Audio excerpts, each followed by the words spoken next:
नमस्कार दोस्तों, कथा कहानियों की श्रृंखला में आज एक कहानी फिर लेकर आए हैं। यह संस्कृत भाषा में लिखी गई है, जिसका मैं हिंदी करके बता रही हूँ आपको। यह एक भयभीत चूहे की कहानी है, जो एक साधु की शरण में आता है और साधु उसकी सुरक्षा करते हैं, लेकिन उसके अंदर का जो पशुत्व था वो ख़त्म नहीं हुआ था। तो इस कहानी का शीर्षक है पुनर्मुस्को भव, मतलब फिर से चूहा बन जाओ। एक साधु एक आश्रम में रहते थे और ध्यान करते थे, पूजा करते थे। एक दिन भागता हुआ एक चूहा उनके पास आया और उनकी गोद में गिर गया और उनसे कहा कि मेरी रक्षा करो, मैं बहुत परेशान हूँ। एक बिल्ली मेरा पीछा कर रही है और मुझे खा जाएगी। साधु ने देखा कि चूहा बहुत भयभीत था, काँप रहा था, तो उन्होंने जल हाथ में लिया और मंत्र पढ़ा और उसे बिल्ली बना दिया। उन्होंने सोचा कि बिल्ली बना दूंगा तो इसका भय बिल्लियों से ख़त्म हो जाएगा। जब बिल्ली बना तो उसे बिल्ली से भय वास्तव में ख़त्म हो गया। वह बाहर निकला तो एक चूहे की नज़र उस पर पड़ी। चूहे ने उसे दौड़ाना शुरू किया तो वह फिर से साधु की शरण में आ गया और कहा कि भगवान, मुझे कुत्ते परेशान कर रहे हैं, मुझे बचाइए।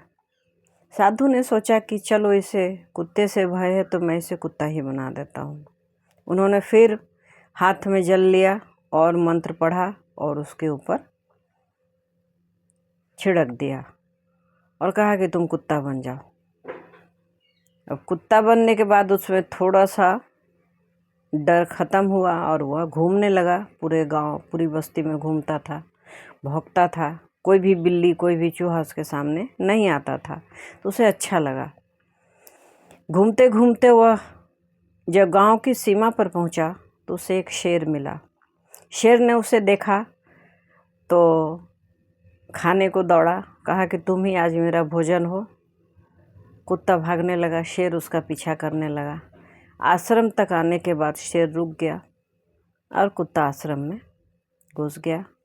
साधु से चिल्लाकर कहा कि भगवान, आप मेरी रक्षा करें, एक शेर मेरा पीछा कर रहा है।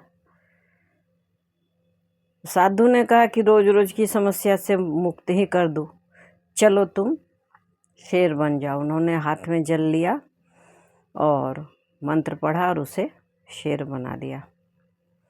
और शेर को किसी बात का भय नहीं था, लेकिन आखिर वह भी तो पशु था। चूहा हो, बिल्ली हो, कुत्ता हो या शेर हो, पशुत्व तो था ही उसमें। मानवता तो उसके अंदर नहीं आ पाई। तो अब वह चिंघाड़ने लगा, दहाड़ने लगा और सबको भयभीत करने लगा और आश्रम के बाहर शांत होकर बैठता था। अब उसे किसी जानवर से भय नहीं था। कई बार भिक्षुक आते थे, सन्यासी आते थे, तो उन्हें थोड़ा डर हो जाता था, लेकिन वो चूँकि अंदर से चूहा था, वह उन्हें हानि नहीं पहुंचाता था। एक दिन एक सन्यासी ने पूछा कि आपको शेर पालने की क्या ज़रूरत हुई? तो उन्होंने बताया कि नहीं, मैंने शेर पाला नहीं है, यह एक चूहा है। इसे हमेशा अपने से बड़े जानवरों से भय रहता था, तो इसे मैंने सबसे बड़ा जानवर बना दिया। ये वही है। ये दिखने में तो शेर है, लेकिन अंदर से ये बिल्कुल चूहा है। यह सुनकर उस शेर को बहुत गुस्सा आया। उसने कहा कि रुको, जिसने मुझे शेर बनाया है उसको ही ख़त्म कर देता हूँ, तब कोई यह तो नहीं जानेगा कि मैं शेर कैसे बना। लेकिन जो शेर बना सकता है वह तो जानता था उसकी मंशा। सन्यासी को समझ में आ गया कि इसके भाव विचार बदल रहे हैं, तो वह भी सतर्क हो गया। एक दिन जैसे ही वह दहाड़ता हुआ उनकी ओर आया कि आज मैं तुमको ख़त्म कर दूंगा, तो मेरे अंदर का जो ये कमज़ोर पशु है वह मर जाएगा। जैसे ही वह उनकी ओर लपका, साधु ने कमंडल से फिर जल लिया और जल्दी से मंत्र पढ़ा और उसे उस पर छिड़क दिया और कहा कि पुनर्मुस्को भव, फिर से चूहा बन जाओ। लंबा चौड़ा दहाड़ता हुआ शेर तुरंत ही चूहा बन गया और उसका सारा घमंड दूर हो गया।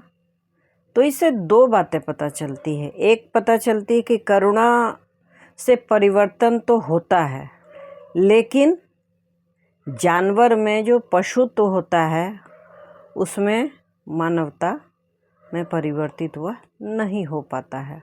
वह पशु होता है तो पशु ही रहता है, चाहे वह छोटा हो या बड़ा हो।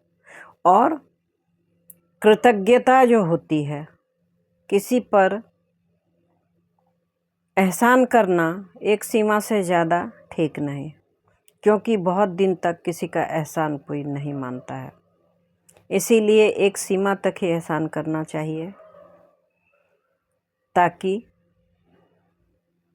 कोई कृतज्ञ होकर हानि न पहुंचाए, अपनी सीमा को पहचाने और हानि ना पहुंचाए। तो ये कहानी तो बहुत सीख देने वाली है और आशा है ये कहानी अच्छी लगी होगी। अच्छी लगे तो वीडियो को लाइक कर दें। चैनल में अगर नए हैं तो सब्सक्राइब करें, एक बेल बटन आता है उसे हिट अवश्य करें, कमेंट भी करें, बच्चों को सुनाएं। Thanks for watching.